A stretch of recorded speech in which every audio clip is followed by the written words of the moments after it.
Without doubts, I think it's by far the best league in the world. How dare you score like that in the Premier League? Mission accomplished in the Premier League. The American. Well, let's get to the studs of the week. Bickler, who was your stud of the week this week? Pretty obvious. It's going to be Bobby Firmino. He's my all-time favorite Liverpool player. So the fact that he gets resurrected and goes out and just bangs a couple goals in and gets like 9 assists, he's definitely going to be my stud of the week. I don't know. It just seemed to be at the center of everything good, which is surprising because, we were worried about whether his legs were gone. And he looked sharp for the first time in a long time, and it couldn't come at a better time. So it was good to see him get on the front foot. And I made the comment like mid-game that it's almost better seeing Bobby smiling, having fun than any scoreline, right? I mean, there's just something about that guy and in that smile in that Liverpool squad. That being said, 9-0 probably is better than Bobby smiling. I mean, it was just for therapy purposes. We probably needed that as a squad. So that got us all smiling over here at American Scouser, so it was definitely well worth it. Gally, who is your stud? I mean, albeit it's not Bobby, because albeit for me, I have to go second, so I can't make it Bobby, knowing that I am the head of the Bobby Firmino fan club and the only person on this podcast advocating for him to start each and every single. Wait, no, that's not me.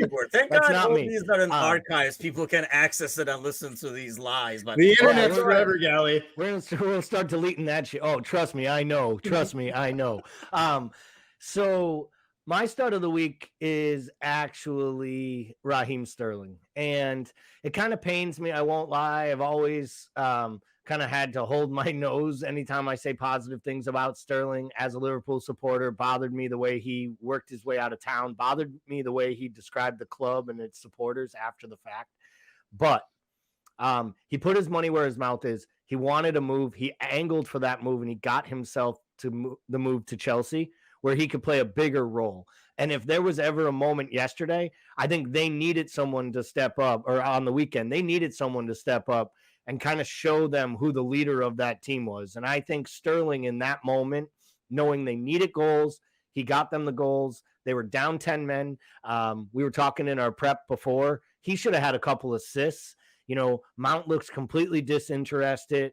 I don't even know what you can quantify Havertz as other than just inept at playing through the middle. But I think Sterling did a really nice job, and I think Chelsea's very lucky they had him on the weekend, or they probably wouldn't have got out of Leicester with 3 points. Yeah, my stud of the week was going to be Bobby. Obviously, that's like a no-brainer, but I figured, Gally would pick that one and jump on the bandwagon. So I was going with a different name here. Don't choke on the beer there. Hold on. I'm going to go with Arsenal's Martin Odegaard. I think this kid, and it's shocking, honestly, I was looking at it afterwards. He's only 23. It feels like, I know he was like the young phenomenon, like he went to Real and stuff like that, and we've been talking about him apparently for almost a decade. But I mean, it's shocking to think that he's only still 23. I thought that was really smart business by Arsenal. And I know Arsenal as a team is playing better, but I think he does a lot in that, midfield going forward, his vision, his work rates. And this weekend, he was like key to that. I mean, obviously, aside from the goal, he was key in everything that they do well, especially in the final third. So he is my stud of the week of Arsenal, who has won 4 in a row. From stud of the week, let's jump on to the dud of the week. And we had quite a few candidates this weekend. Gally, who is your dud? So my dud of the week, I believe, could honestly have been the dud of the week each week so far, and that's Leicester City. Whether it's poking fun at Brendan, whether it's picking on the way that they go about their business, to have Chelsea get sent off down to 10 men, and then go ahead and concede 2 goals and give up 5 other big chances, all against 10 men. That is just absolutely dismal. And on top of all that, the entire organization is really being run it's a farce. And we love to make fun of Brendan Rodgers on these airwaves, as we've been through in the morning shows with Maka and myself at this point. But I won't be shocked. I keep saying he's going to get fired. I actually think he's going to walk, and I think he might walk by the end of this week, because I think they're going to sell 3 to 4 players in the next 72 hours, and they're going to leave him with nothing and not bring in a single player. They have one signing all year. It's their third string keeper. It's unbelievable how poor and quickly they're running down, and sitting at the foot of the table doesn't look like it's getting better anytime soon. So Leicester City is my dud of the week and might be my dud of the season. Well, to be honest, he could just wait instead of being canned so he can get this contract money at least, because it's going to be a matter of, is he going to get fired or is he going to resign, especially like you're saying with like the possible departures, and they don't really have a lot of time to turn that money into players. Bickler, who is your dud?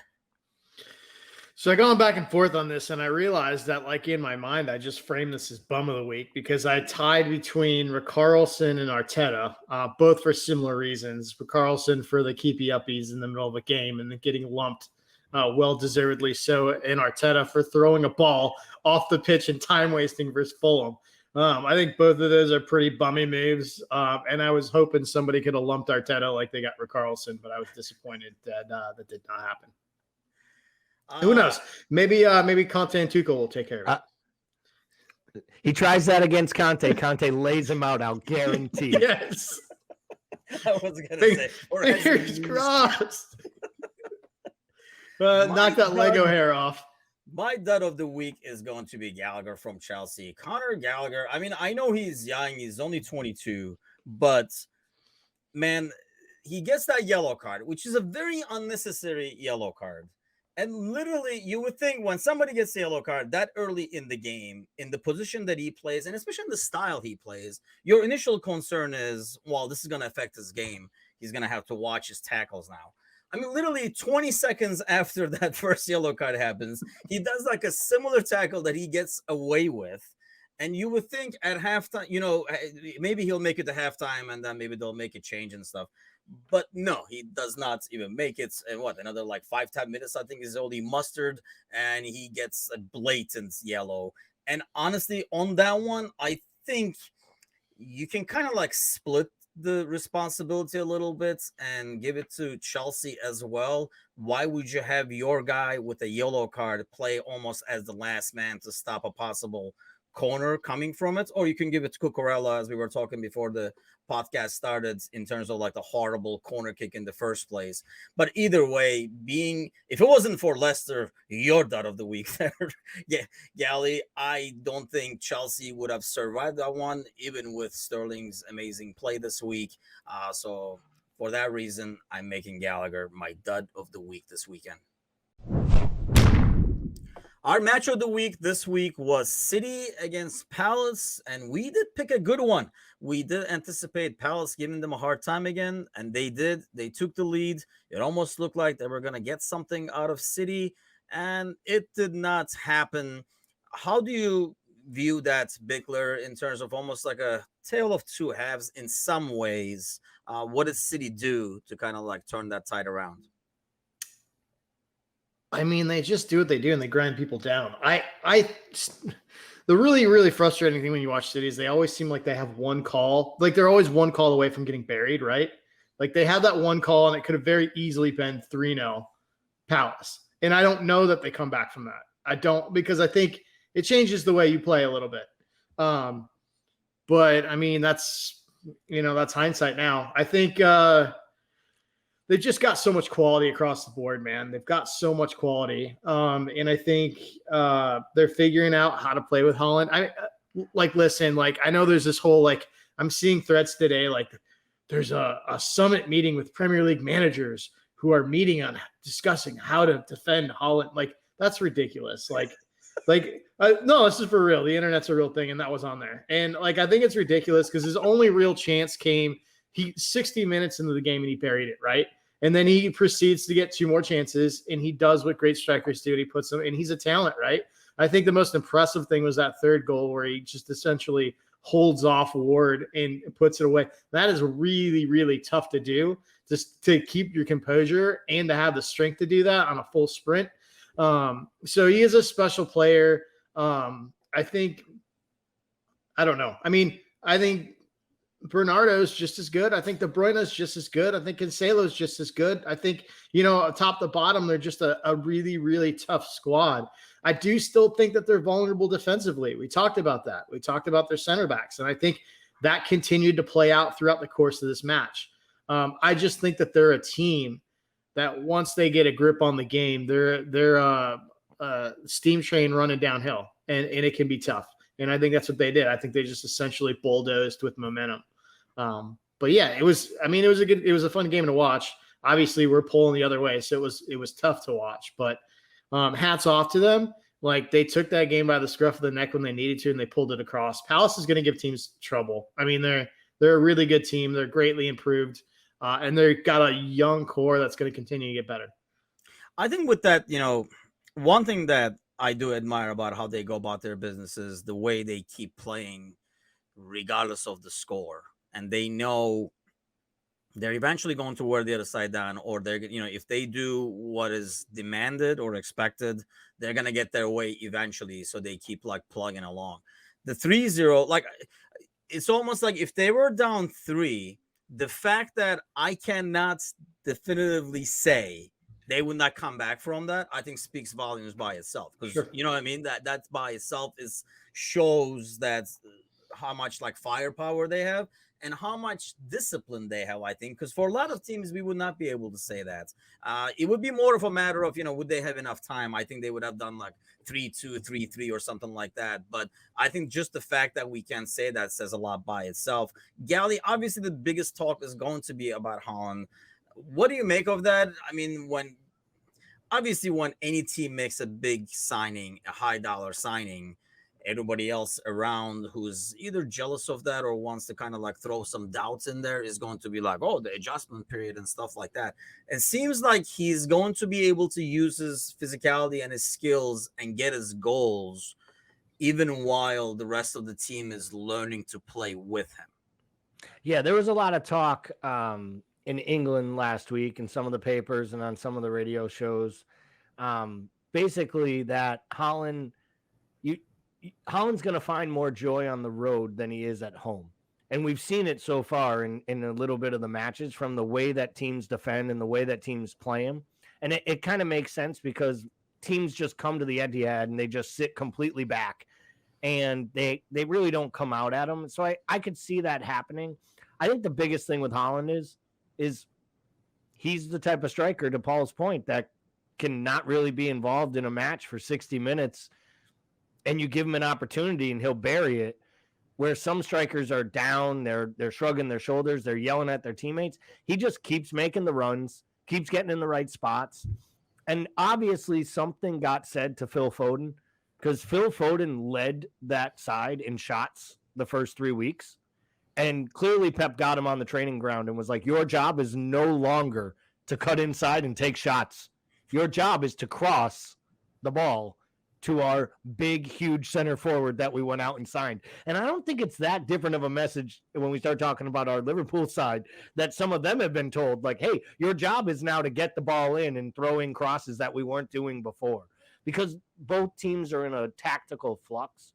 So I think as far as Haaland goes, we're going to only see his numbers continue to go up, his big opportunities to get increased, and therefore his goal numbers will increase, because what the man has shown in his professional career of 5 years is if you give him opportunities to score goals, there's one thing that's guaranteed. He's going to score goals. And going back to City, I mean, you look at, like you were saying, Bickler, the weakness is, their back line. And it's a really fine line. We talked about this before when we were doing our preseason, like previews, trying to kind of forecast who will play or how and stuff like that.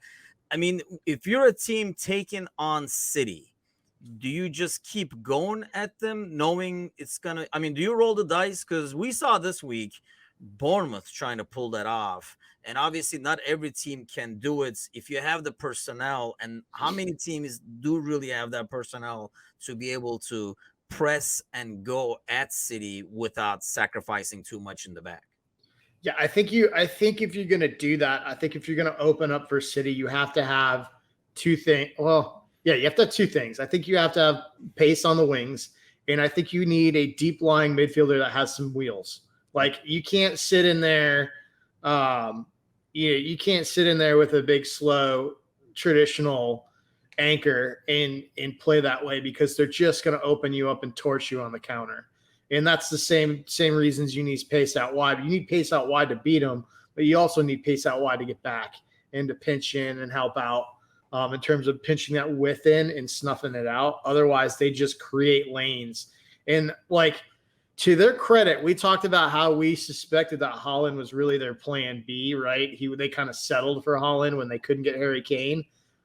He does a lot of things that Harry Kane does well in terms of, like, he's a big traditional looking number 9, but he likes to play those half spaces and split them very much like a speedy, like, sort of poaching goal scorer would. And so in a weird way, he kind of has that same thing Harry Kane does, where he almost is this perfect and really nasty hybrid of two styles. So, I mean, yeah, you're going to have to deal with that. I think if you've got the quality to do it, you have to go after City. I think that's probably the best way to beat them. Not saying that you can't sit back and get a counter, but I just think you've got more. I think you've got more chances of things happening for them poorly if you actually go after them and try to open them up and create some sort of chaos in the middle. So where did Palace go wrong then, you think? Or is it just a matter of, like, City turning it on, Gally? Or, I mean, do you give the credit for the comeback? How much is it? 50-50? What is the percentage you're giving there to City compared to Palace, perhaps? Because we saw the same thing. I know it's going to bring painful memories to all of us here as Liverpool fans, but we saw the same thing with Villa, right? It's almost like scoring the second goal is worse. You're better off having a 1-0 lead that you're more focused on hanging on to, as opposed to thinking, oh, we got like a 2-goal cushion now. Yeah, you asked me on my first question in this review about Haaland, so I didn't want to deviate to the defense, but I actually was going to bring up the Villa match. This was very eerily similar to that, to the fact that as long as I was watching it, and for those in Discord will know, some people started talking about it, and therefore we lost, and therefore it's their fault, PJ. Yes. But PJ. For me, it was almost the same feeling I had and I've mentioned this before. I was in Anfield that day. It was the same feeling I had. It was, as long as the match was 2-0, I felt really, really good. And as soon as City scored, my heart kind of dropped, because I knew they weren't just going to score 1. They were going to score 2, if not 3. And in this match, they scored 4. And let's not make it out like Palace came out and was Newcastle and took it at them and could have scored 5 or 6. They had the opportunity for the third, and the call changes everything. But it took a John Stones' own goal and a defender scoring. And I think not having Zaha probably mentally in the back of their minds, as soon as they conceded a goal, they probably felt like the floodgates were about to be on. And now you're defending, trying to hold on to your 2-1 lead. And I think as soon as you start defending for a win against City, you are done. Like, done, dunzo, dunsky, whatever phrase you want to make, right? You have to attack City. The best defense against City for me is going at them. But here is a stat that is a good one. City's given up more big opportunities in 4 matches than they did in their first 20 last campaign. And I think that is about the tactical shift to try to play to Haaland's strengths and keep kind of that. And I think they're struggling with it. He can mention Laporte. He can mention all the Ake's injury. Like, now a guy he tried to sell 2 months ago is the reason that they're defensively struggling right now.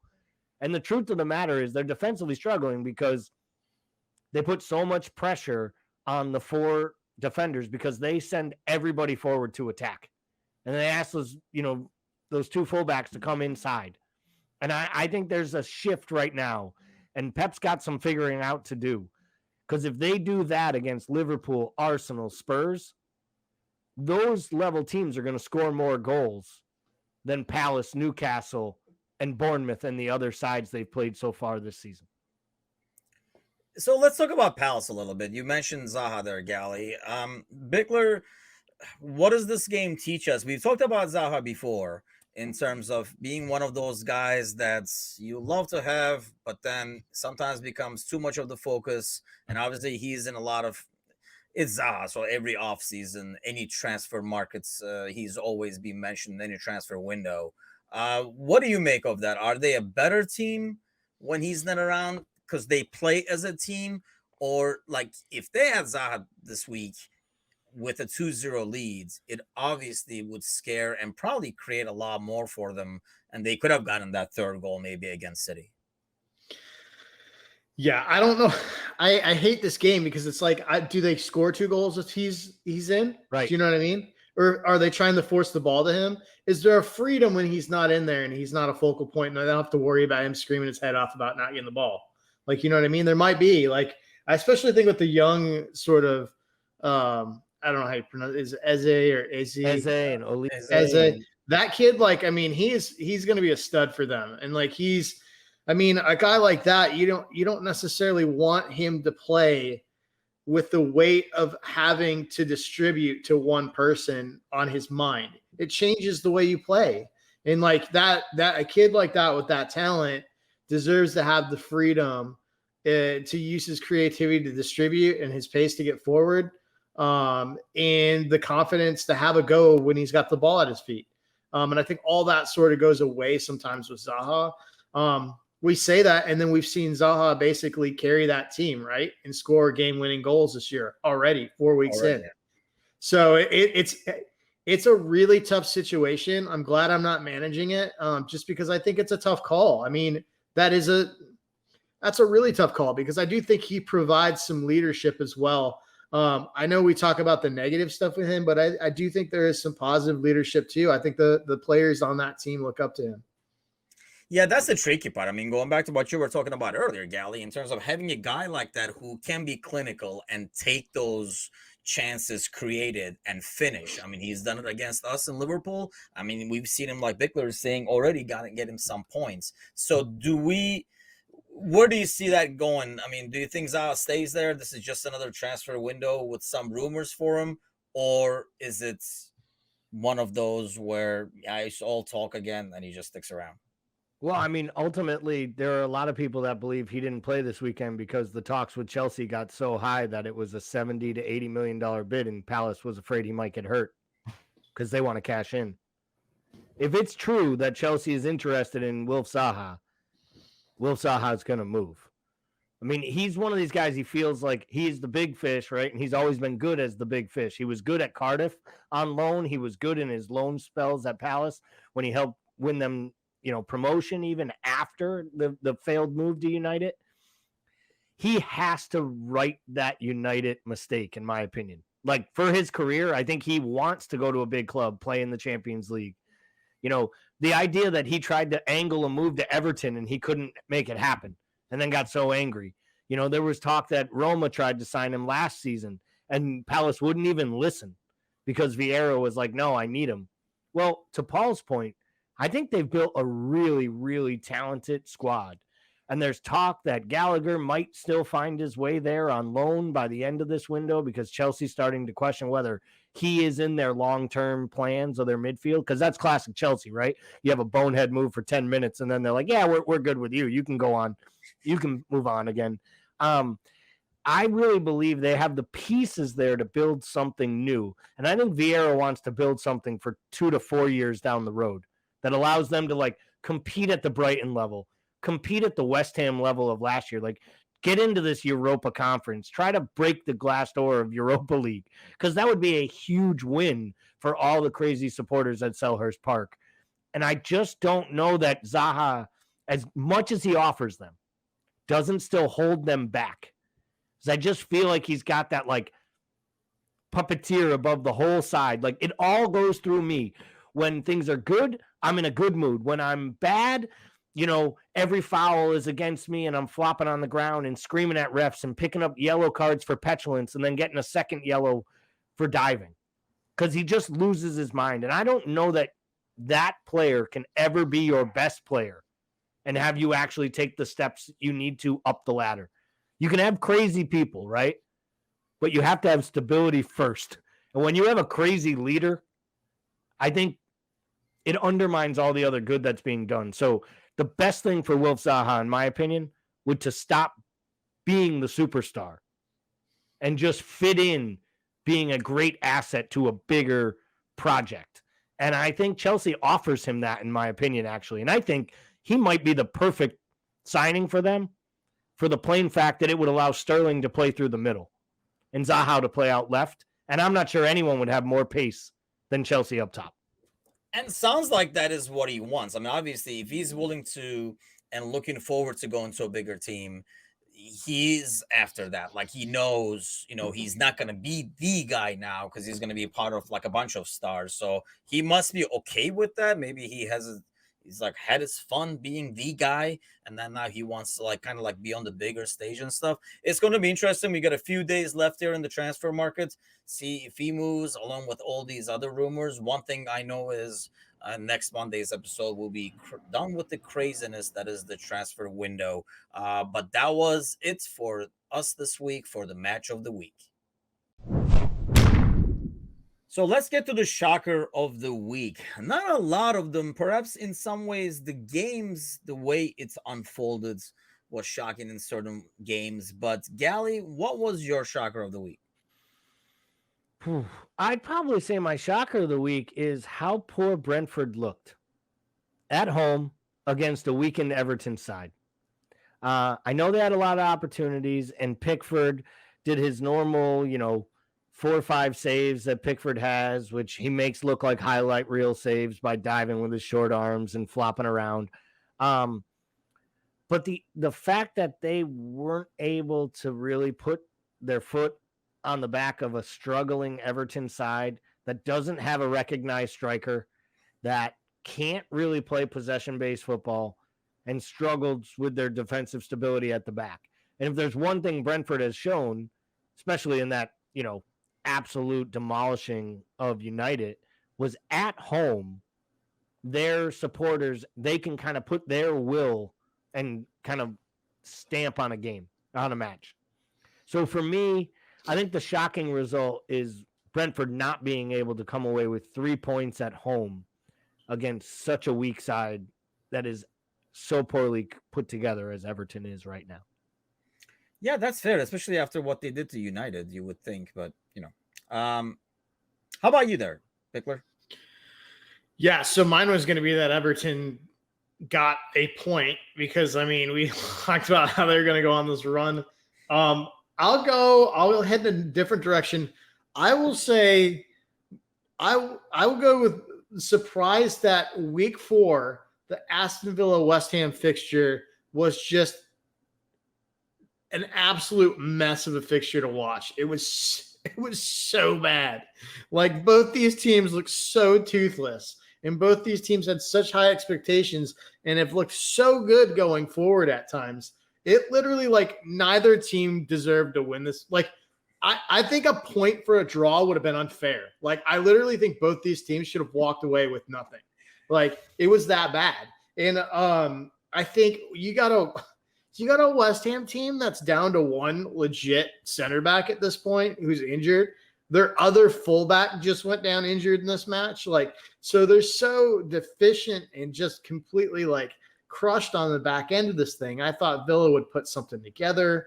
Coutinho went out injured. I just think, like, man, this whole game was a dumpster fire, both teams. And I thought I'd see more of Scamacca. I know it was his first full start, but he didn't look anywhere near it. They couldn't get him involved. Bowen's missing things he would have buried last year. Like, the whole thing was just on fire. And I didn't know whether, like, when I got done with it, I didn't know whether it was, like, kind of amazing in a car crash way or whether I just wasted 2 hours of my life. So that was my that was my shocker. I was actually going to ask you guys about that. I mean, before I get to my shocker, like for Bowen, for example, what do you guys think the reason is there? Like, Bickler, you're a huge fan of his. And I know, Gally has been over here. He's not a Bobby Firmino fan, but he's a huge Bowen fan, trying to recruit him. But, I mean, is it just with the Europa and stuff, they played so many games last year? Is it one of those situations where up here, he was already going to go to another team, perhaps after the season he had in the transfer season. It didn't happen. What do you guys give that to? Because he does look like a shell of himself. I'll go first because I think that the viewers and listeners deserve the full Bowen backstory. Gally and I got into this argument as Liverpool supporters about whether we wanted him for a good 2 months. I thought he was just overrated sort of English hype. It was like Gally loved him because he was a hard worker, like type stuff like that. And I ate it and was completely wrong about Jared Bowen. And I think he's fantastic. And I think he's all the things that I said about him. In terms of his work rate and what he brings to the team. And so I fully own that at the end of last year. So me being a Bowen fan not only makes Timucin happy, but it also makes Gally incredibly happy. So I think the fact that you guys love the fact that I love Bowen more than you guys love the fact that I like Patrick Bamford, which makes me sad. Fair. But anyway, now that we've got all the inside jokes out of the way, I think that there's a couple things. I think they don't look anywhere near as lethal going forward, so there are less chances for Jared Bowen. Like, I think they're just having a harder time putting him in dangerous spots on the pitch. Because when he gets in dangerous spots, not only does he score, but he also creates chances in spades for people. And I think a player like that, he's just been on an island, like positionally. He's been isolated on the right. Very similar to what happens to Mo when we see Mo struggle. Two entirely different players in make and mode, but very similar situations where like when there's a disconnect between the midfield and that front line, it puts him in a spot where he's not involved. Like, I mean, he can come back and get in the midfield, but going forward, he's not involved. And I just think that's what I've seen so far this year in that situation. Yeah, I mean, I think that's fair. It's fair that you were wrong on Bowen last year, and we know. Yeah, I bet you guys think that's fair. And we know Gally is wrong on Bobby. So, and I'm pretty of much course right on everything. So it just all kind of like balances out. But makes sense, Dad. Gally, what is your theory on Bowen? I think that's a good point that he does not get as many opportunities. But I mean, even his work rates and what he does, what is your take on that? So I do think that there's a little bit to they just haven't looked at it. And I think because it's not working as a whole, he's getting singled out because he was such their high player last year. Now, I also think he is a type of player that he needs confidence. I think the way his game is, that he's one-on-one with the keeper and he takes extra touches. He can't get the ball out of his feet. He allows the defender to come back. Last year, he wouldn't have even taken a touch. He would have taken it wide and blasted the thing top shelf and just been and started doing his little run into the corner, acting like I knew this was happening. And I think last year it was a microcosm of his confidence, and then it just kept growing. And Antonio was on fire, but he was pulling all the strings. And I think because no one, honestly, at West Ham is playing well right now, it's all coming down on Jared Bowen. And I think this is another step for him to realize, he is now the best player at that club. People can talk about Antonio at times. They can talk about Declan Rice. They can talk about whatever they want. At the end of the day, Jared Bowen is the best footballer at that club. He has the highest, international level at that club. He has the most skills. And I think he has to take another step now to where he elevates his game when certain things aren't working so that he continues to do the industrious things that make him Jared Bowen, but also make him such a fine footballer. And I think he has to kind of recalibrate himself and figure that out.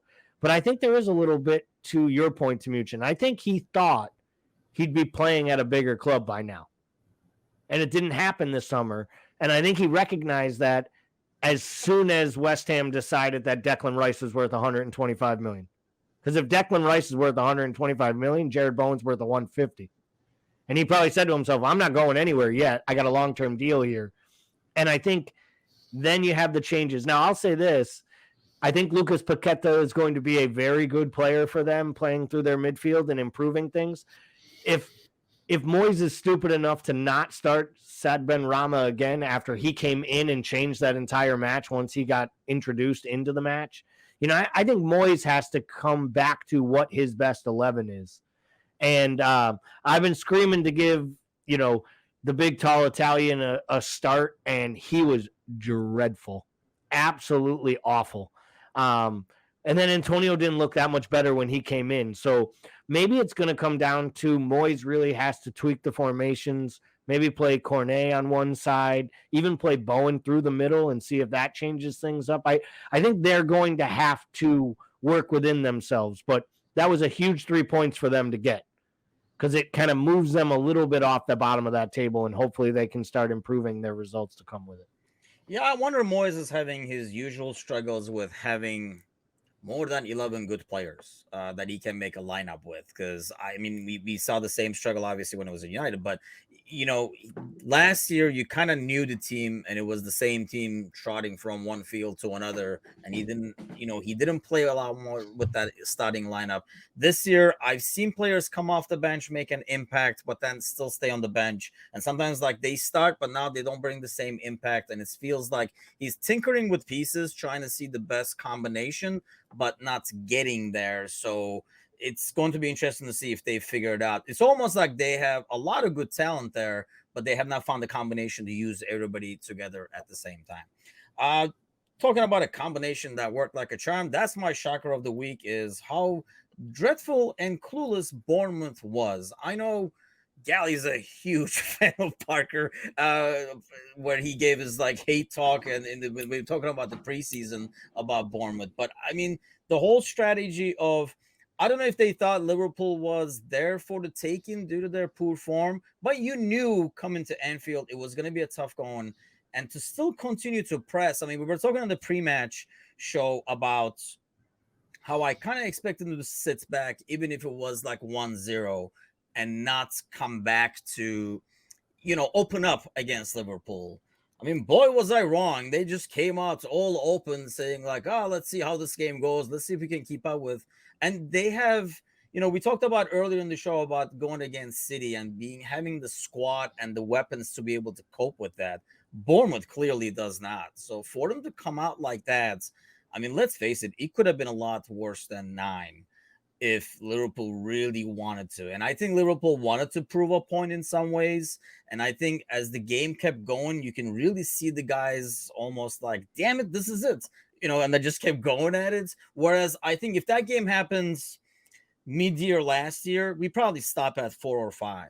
And we don't even like try to attack more. It ends up being like the Manchester United game at Old Trafford, where we kind of like start taking it easy. But I think they kind of took the opportunity to get that frustration and like of the first 3 weeks and not be able to like get certain things going. And it's very odd. I know a lot of fantasy owners. I won my game, so I'm happy with it. But I mean, it has to be shocking to a lot of people that, you scored 9 goals for Liverpool and nothing, like not 1 goal from Mo. There was obviously no fantasy considerations in Mo's new contract, and I'm upset about that.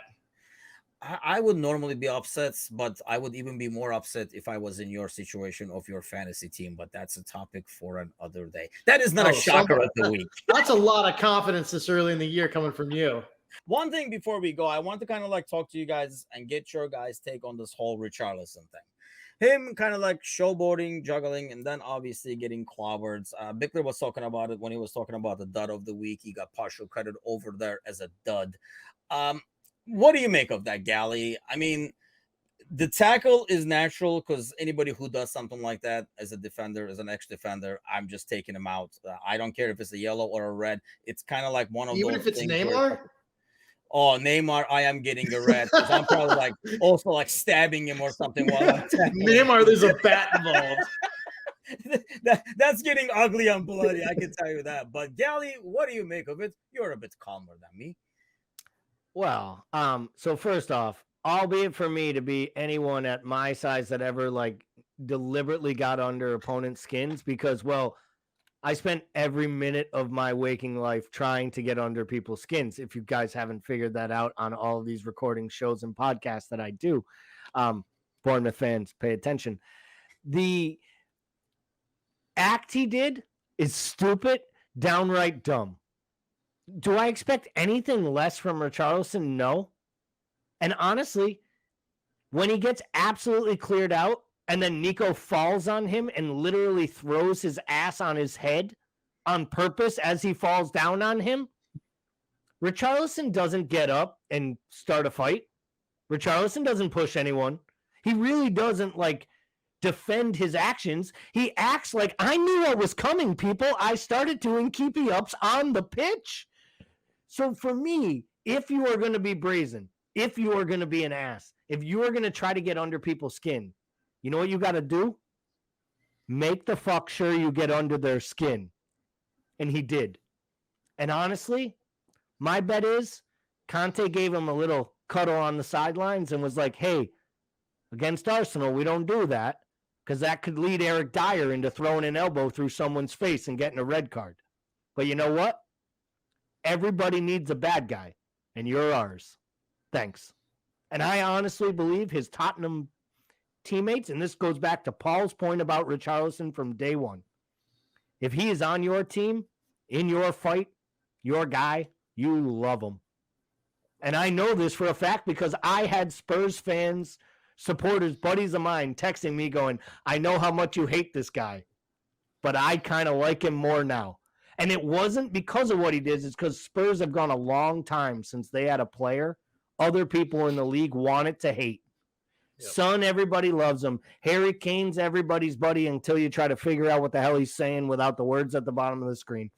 You know, Conte is their greatest antithesis. And now they actually have kind of a bad guy. And I think they like that. It changes them. It's not Spursy to do what Richarlison did. And I think that's what Conte's trying to do is make them not Spursy. And I think Richarlison gave you step one at douchebaggery. And I think he is going to be a grade A level offender. See, I'm on the opposite side on this because it's one thing to have a guy on your team that everybody hates and but you love them when they're on their team, right? Either because they're cocky or because they get under people's skin and stuff. I don't consider this getting under people's skin. I consider the showboating, which are totally two different things. Because showboating, like my freaking personal favorite jackass Neymar does, for example, is showing off an opponent. Showing off an opponent is totally different than getting under somebody's skin. That in that case, your showboating is basically getting you that tackle. It's not. I guess it achieves the goal of getting under the skin. But I'm talking personal experience. You've always had players on your team that got under people's skin, either because of the way they played, because of the late hits they did, whatever it was. And that was that was almost semi-okay because you knew that. But if somebody on your team is being a douchebag, I don't know if you're thrilled about seeing that. I would not.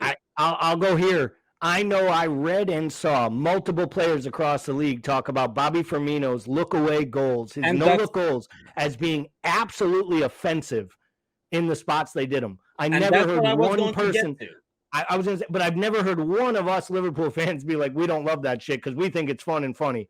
And I think that's what a teammate says when Richarlison starts doing the keepy-ups, because in that moment, he took the hit, he created the action, he took the reaction, and he didn't pick up a dumb yellow or get a foul, or he didn't get in the face of Nico or I forget who it was that cleared him out. And I loved it, by the way, when he did, because it was just an absolute undercut, and if he broke his ankle there, he deserves it. He gets it.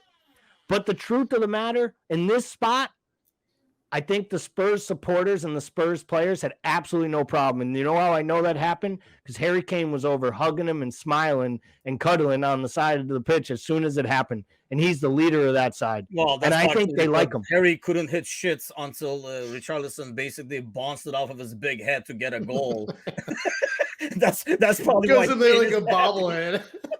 I mean, he did score the first goal. There, I'm going to cross, bounce it off your head to go into the goal, which is he did score both the goals. I mean, and that's what I'm glad you brought that up, because I was going to talk about that, the whole a Bobby thing, Bobby's no-look goals. I mean, this week, I don't know if that was a no-look goal. He just happened to be seeing what a defender was. I could have made up my mind on that goal. But what is your take, Bickler? You kind of look like a forward who did a lot of shithousery. I don't know why I say that, but I'm sure it wasn't good enough to not look at the goal and shoot. I can tell you that much. But anyway, I I don't know. The Bobby thing's, I don't know, man. Like, because I think we get a guess bias because he's on our team. Yeah, I don't know though. Like, it's hard to think about because, like, I think about if somebody else is doing that to us, not looking. I don't know. That one feels different to me. I don't know why it does, and I don't think that's just me being a homer. I'll say this about Neymar and Richarlison, that conversation. Richarlison is the kid that grew up in the streets. Correct. He's the alley cat, and he'll dish it, but he'll take it. Neymar is the kid up the hill in the villa, and then roll. He's a little softer. He wants to do all the street kid stuff. He doesn't want to have any of the consequences. And so, like, I mean, I think that's really the difference between those two. I kind of right down the middle. I don't love it. I don't like it. I think it's a well-deserved when somebody gets cleared out. But also, I think, like, I kind of agree with Gally. If you're doing it, you love that shit. And I think the overall thing is that, I mean, look at what Conte did with Chelsea. Like, that was Chelsea's a white-collar club and a white-collar part of London with a white-collar team. And Conte came in and gave them steel. They gave him a little grit and some, like, teeth in that midfield and made him kind of nasty. And I think that's what Tottenham needs. Tottenham needs a player that's going to get a little nasty. You know what I mean? That's going to be like that people don't like to play against, that makes people uncomfortable. That's a little edgier. I think he gives them that. I mean, both on and sort of like his reputation, you know, in terms of his demeanor, I think kind of gives him that. And he's probably completely different off the pitch, but I think that's a good thing for Tottenham. I think the only difference I can see, like when we look at like the whole what Bobby does coming to Richarlison, is I almost take that as Bobby's is a final act and not in the face of as much as the other one. Where one guy's like some of the stuff that Neymar does is right in the face of, it's basically you coming and defender, come here.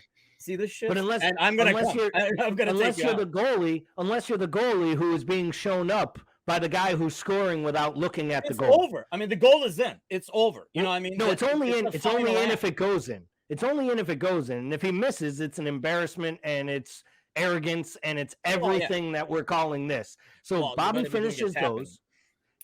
They're not always tap-ins, though. There have been some that have been no looks from, they're not like no looks from outside the box, like he's trying to throw the defender's eyes. I'm not comparing the two instances. What I am saying is when we look at it, the way the supporter looks at it, we would defend what Bobby does because he's our guy and we have his back. And I think Spurs fans are going to defend what Richarlison did. And for all the jokes we poke at, Richarlison right now is averaging more goal involvements per minute on the pitch than any player in the Premier League because Spurs have literally scored after he's been substituted in all of his matches. He's pushing already for a start. They've looked better with him on the pitch. I mean, to be totally honest, he's outplayed Son over 4 matches in his limited time on the pitch. Well, that's it for us this week, guys. We got a tricky week coming. We got some midweek games and weekend games. We'll be back next Monday with the Premier League show. We get to recap 2 weekends, 2 sets of action, if you will, and we'll probably have a lot of duds and a lot of studs from that. Our match of the week this weekend is going to be Manchester United against Arsenal, which should be a good one regardless of what happens midweek, really. And we might even do like a live watch along for that one, so stay tuned. Make sure you check our Facebook page and Instagram and Twitter to kind of like be staying tuned on that one in terms of like the scheduling. But we'll see you guys next week where we talk about all the stuff. Take care.